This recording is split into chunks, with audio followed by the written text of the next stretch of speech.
Hello दोस्तों, नमस्कार। मैं हूं परिकी कुमार और आप देख रहे हैं acting is my love horror zone.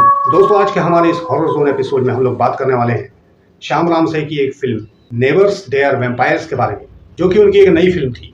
अभी रिसेंटली मैंने इस फिल्म को यूट्यूब पर देखा था और इसको देखने के बाद मैं काफ़ी डिसअपॉइंट हुआ, काफ़ी ज़्यादा निराश हुआ और साथ ही मैं इस फिल्म तक कैसे पहुंचा, ये तमाम बातें करेंगे आज के इस वीडियो में, आज के इस टॉपिक में। तो आप शुरू से अंत तक वीडियो में बने रहिएगा। और यदि आप लोग में से कोई भी नया मेरे चैनल पर विजिट करता है तो यार चैनल सब्सक्राइब कर लेना, बेल आइकन दबा देना, ऑल वाला नोटिफिकेशन क्लिक कर देना और वीडियोस को लाइक जरूर किया करना, क्योंकि मैं बहुत तरह के कंटेंट लाने की इसमें आपके लिए कोशिश करता हूँ।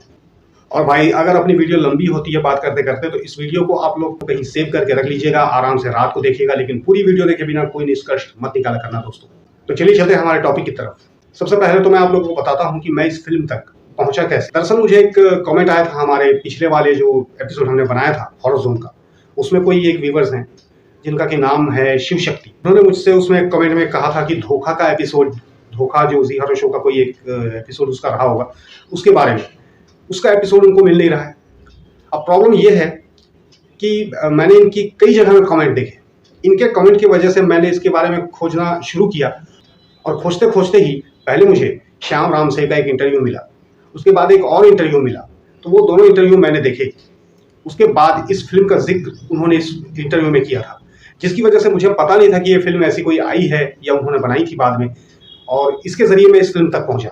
और हाँ, शिव शक्ति जी, आपको मैं बता दूं, आपने मुझसे कहा था कि ये कोई लॉजिकल हिंदू करके चैनल है जो कि इसके बारे में बना रहा है, वीडियो बनाया है, ऐसा आपने बोला था।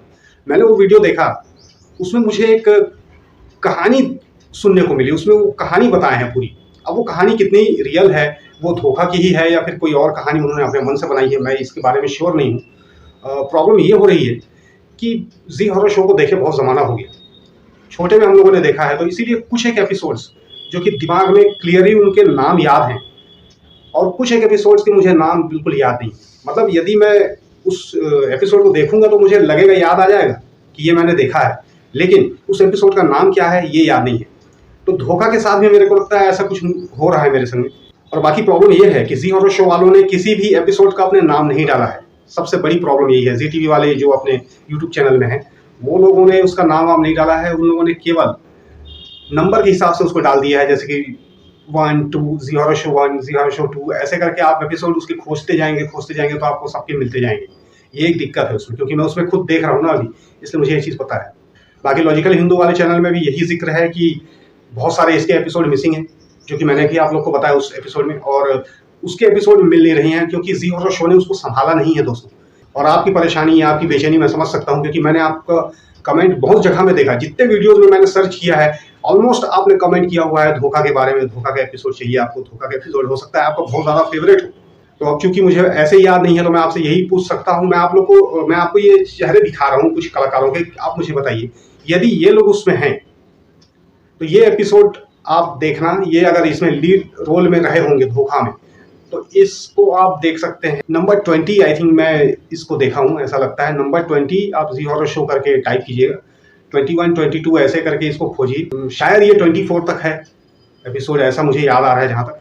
बाकी मैं फिर से अगर कुछ कन्फ्यूजन रहा तो क्लियर करके आपको बताने की कोशिश करूँगा। आप भी मुझे बताना कि क्या वो धोखा का एपिसोड है या नहीं है। तो आप उसमें कलाकारों के नाम लिखिए, मुझे कमेंट में बताइए कि उसमें कलाकार कौन थे, तो उसके हिसाब से मैं कुछ पता करने की कोशिश कर सकता हूँ। बाकी आपके जरिए देखते देखते मुझे ये फिल्म मिल गई, तो चलिए आज इसके बारे में बात करते हैं। बने रहिएगा पूरे वीडियो में, सारे हॉरर के शौकीन। तो दोस्तों, जब मैंने इस फिल्म को देखा तो मैं आपको एक चीज़ क्लियर बता रहा हूँ कि इस फिल्म को देखते हुए मुझे कहीं भी राम से ब्रदर वाली फीलिंग तो आई ही नहीं। मतलब कहना चाहिए कि मैं देख के हैरान हूँ, मुझे एक झटका लगा कि भाई राम से ब्रदर्स की फिल्म और इस तरह की। ना तो पूरे पिक्चर में कहीं डर लगा, ना ही कोई वैसी फीलिंग आई कि मैं राम से की फिल्म देख रहा हूँ। वरना मैं आपको बताया हूँ कि मैं खुद बहुत डरपोक आदमी हूँ और मुझे डर बहुत जल्दी लगता है, लेकिन मैं नहीं डरा। तो अब आप समझ सकते हैं कि फिर फिल्म में क्या होगा। और मेरी समझ से मैं आप लोग को बताता हूँ दोस्तों कि इस फिल्म को किस किस चीज़ ने खराब किया होगा, वो क्या बातें थी जिसने पूरी तरह से फिल्म को गिरा दिया। साथ ही श्याम राम से के एक नाम को भी कहीं ना कहीं ये फिल्म गिराती है। बाकी इस फिल्म की जो स्टोरी थी वो मैं आपको वही बता दूं कि जैसे मैंने पिछले एपिसोड में आप लोग को बताया था कि श्याम राम से जो थे वो बहुत ही स्मार्ट डायरेक्टर थे। वो अपने ही चीज़ों को रिक्रिएट किया करते थे और उसको अलग अलग तरीके से दिखा के ऑडियंस के सामने पेश करते थे। तो इसकी कहानी भी वही है जो मैंने एक बार एक जी हॉरर शो के एपिसोड में देखी हुई। और वो कहानी मैं समझ गया, लेकिन जैसा कि मैंने कहा मुझे उस एपिसोड के नाम याद नहीं है। तो ये भी अपने आप में एक प्रॉब्लम थी। वो इसलिए क्योंकि 70s से लेके 80s तक और 80s से लेके 90s तक हर किसी ने इनकी फिल्मों को, टीवी सीरियल को अच्छे से देखा है, चाहे वो कोई भी पीढ़ी का आदमी हो। हर कोई जानता है, जैसे कि आप मुझे ही देख लीजिए, 70s में तो मैं था नहीं, लेकिन फिर भी मैंने देखा है ना, और अब इनका फ़ैन भी हूँ, इनका पसंद भी करता हूँ। तो ऐसे ही बहुत सारे लोगों ने उसको देखा था, तो वो अब के ज़माने में वो कहानी बहुत ज़्यादा नई नहीं रह गई थी। एक कारण ये था। दूसरा, कलाकारों के काम, कलाकार उसमें के जो थे, आर्टिस्ट जो थे, उसमें कुछ सीनियर आर्टिस्ट थे जिन लोगों के काम अच्छे थे, पर वो कितना ही संभाल लेते। बाकी फिल्म में हर चीज़ कमज़ोर कर दी गई थी। नए जो चेहरे लिए गए थे इसमें भी, जैसे कि श्याम राम से ने भी नए लोगों को लॉन्च किया था इसमें, 2 hero heroine, and they are looking good, but अभी उन लोगों में टैलेंट उस तरह का नहीं था।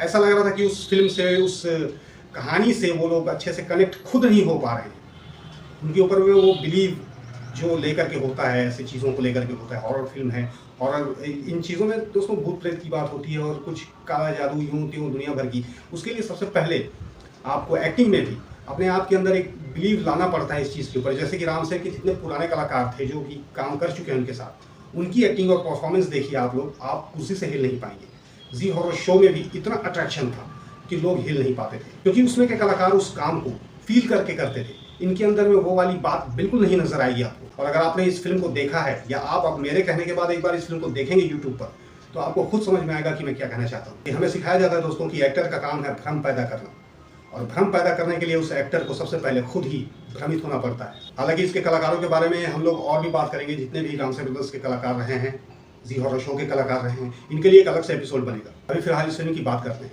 बाकी इस फिल्म को गिराने का काम पूरा किया है कंप्यूटर ग्राफिक्स ने। जी हाँ, मैं हमेशा कहता हूँ कि भूत वाली फिल्म है, भूत वाले सीरियल है, इसमें बहुत ज़्यादा कंप्यूटर का यूज़ करना या फिर इस तरह की चीज़ों का, टेक्निक का यूज़ करना, वो उस फिल्म को हल्का कर देती है मेरी समझ से, और पूरी तरह से उसको गिरा देती है। वैसे ही कुछ हुआ है, ज़्यादा तकनीक यूज़ करके उसमें जो हॉररपन होता है ना, वो ख़त्म हो जाता है। अलग से आदमी को पता लगता है कि भाई ये क्या ही चल रहा है। तो कुछ इस तरह की चीज़ उस फिल्म के साथ में हुई है, और वो आप लोग को देख के समझ में आएगी। फिर एक चीज़ उसमें मैंने देखने को मिली मुझे, मैंने जो श्याम राम से का इंटरव्यू देखा था, उसमें उन्होंने कई बार जिक्र किया है। उसमें से एक इंटरव्यू में उन्होंने ये भी बताया कि अभी जो मतलब जिस समय ये बन रही थी, उस समय राम से ब्रदर्स साथ में काम नहीं कर रहे थे, यानी कि सब भाई अलग अलग काम कर रहे थे। तो दोस्तों, कोई चीज़ यदि आपकी अच्छी होती है, आप लोग एक साथ मिल के बनाते हैं, तो उसमें आप लोगों की वो हर बात, हर इंसान की हर खासियत शामिल होती है, जो कि इसी वजह से इस फिल्म में कहीं ना कहीं टच में नहीं रह पाए। ज़्यादातर सिनेमेटोग्राफी उनकी जो करते थे, कैमरामैन जो उनके हुआ करते थे, वो थे गंगू राम से। गंगू राम से इनके साथ में अभी नहीं है, वो अलग काम करते हैं या करते थे जो भी। तो इसकी वजह से अब इसमें वो वाली बात नहीं आई। इसीलिए इसके जो आप सिनेमेटोग्राफी देखेंगे, इसका जो कैमरा वर्क देखेंगे, आपको भी लगेगा कि यार मैं राम से ब्रदर्स का कुछ देख रहा हूँ, ऐसा लग ही नहीं रहा है। क्योंकि गंगू राम से ने सामरी के समय से इस चीज़ को किया था, और आखिरी तक कहना चाहिए जी हॉरर शो के जो भी चला है उसमें सब में उन्हीं का कैमरा वर्क रहा है। तो बहुत ज़्यादा लोगों को लत लगी हुई है दोस्तों उस चीज़ की। फिर श्याम राम से का कहना ये भी था कि नए दौर को देखते हुए, नए ज़माने को देखते हुए हमने उस हिसाब से इसको ढालने की कोशिश की है, बस यही सबसे बड़ी गलती होगी। यदि आप लेजेंड हैं, आपकी कोई चीज़ बहुत अच्छी है, तो चाहे दौर कोई भी हो, ज़माना कोई भी हो, आप उसको बदलने की कोशिश मत कीजिए, वरना वो ऑडियंस भी आपसे कनेक्ट नहीं हो पाएगी जो आपको पहले देखती थी, और अभी वाली तो होगी ही नहीं, क्योंकि वो आपको ऐसे जानती ही नहीं है। इससे अच्छा तो यही होता है कि आप अपने पुराने तरीके से ही बनाने की कोशिश करते, कम से कम अभी के लोगों को पता तो लगता कि भूत होता क्या है, जैसा मुझे लगा था। लेकिन इसके पीछे एक रीज़न ये भी हो सकता है, क्योंकि उनकी डॉटर साशा राम से उनके साथ काम कर रही थी, तो उन्होंने इस चीज़ को आगे ले जाने का वादा भी किया था कि वो अपने फादर की इस चीज़ को आगे ले जाएंगे, क्योंकि श्याम राम से अब रहे नहीं। लेकिन उनके बारे में मुझे कुछ पता अभी फिलहाल नहीं चल रहा है। एक मोटेल करके कोई फिल्म आ रही थी या वेब सीरीज़ थी, पता नहीं क्या थी, लेकिन वो किसी OTT प्लेटफॉर्म के लिए उन्होंने बनाई थी। ये चीज़ रिलीज़ हुई नहीं हुई, मैं अभी खोजता हूँ, मुझे पता नहीं चलता। साथ ही साशा राम से अभी क्या कर रही है, इसके बारे में भी मुझे कुछ पता नहीं चला। तो एक चीज़ मैं यही कहना चाहूँगा कि जैसे कि नई पीढ़ी के हाथ जब अपने काम में लगते हैं, तो भी एक बदलाव आता है। कहीं ना कहीं हो सकता है कि साशा राम से ने जो अपने फादर को कहा होगा, कुछ चीज़ों को बदलने के लिए कहा होगा, ये भी हो सकता है कि वो आज के हिसाब से बनाने की कोशिश की हो। क्योंकि उनके भी इंटरव्यू में मैंने ये बात सुनी थी कि हम आज के हिसाब से बनाने की कोशिश कर रहे हैं, जो कि मैं कहूँगा कि आप लोग की गलती है। आप उसको मत कीजिए, आप वही कीजिए जो आप लोग करते आए थे और जिसके लिए आप लोग माहिर हैं। तो शायद हो सकता है यार एक बात होगी कि कहा हो उन्होंने कि नहीं पापा इस बार इसको ऐसे करते हैं, इसको ऐसा बनाते हैं, अभी ये चल रहा है, ऐसा टाइम है। तो हो सकता है श्याम राम से ने कहा हो कि चलो भाई ठीक है, जो कह रही है अभी के हिसाब से बनाया जाए, कर दिया जाए। लेकिन वहीं एक गलती हो गई, मैं इस चीज़ को कहना चाहूँगा, जिसने कि पूरी तरह से फिल्म को गिरा दिया। और यकीन मानिए दोस्तों, यदि आप लोग रामसे ब्रदर्स के फ़ैन हैं तो एक बार इस फिल्म को देख के आप खुद भी बताइए, क्या आपको ये फिल्म रामसे ब्रदर्स की फिल्म लग रही है? क्योंकि मुझे तो बिल्कुल नहीं लगी, और इसी की वजह से फिल्म पूरी तरह से गिर गई। आगे जाके उस चीज़ का कोई नाम नहीं हुआ। ये फिल्म मेरे ख्याल से आई रही होगी 11 में, 12 में, या फिर ज़्यादा से ज़्यादा 14 में। समय की ही कहानी इन लोगों ने लेकर के बनाने की कोशिश की थी, लेकिन उसमें ये सब ढाल पाना मुश्किल काम है।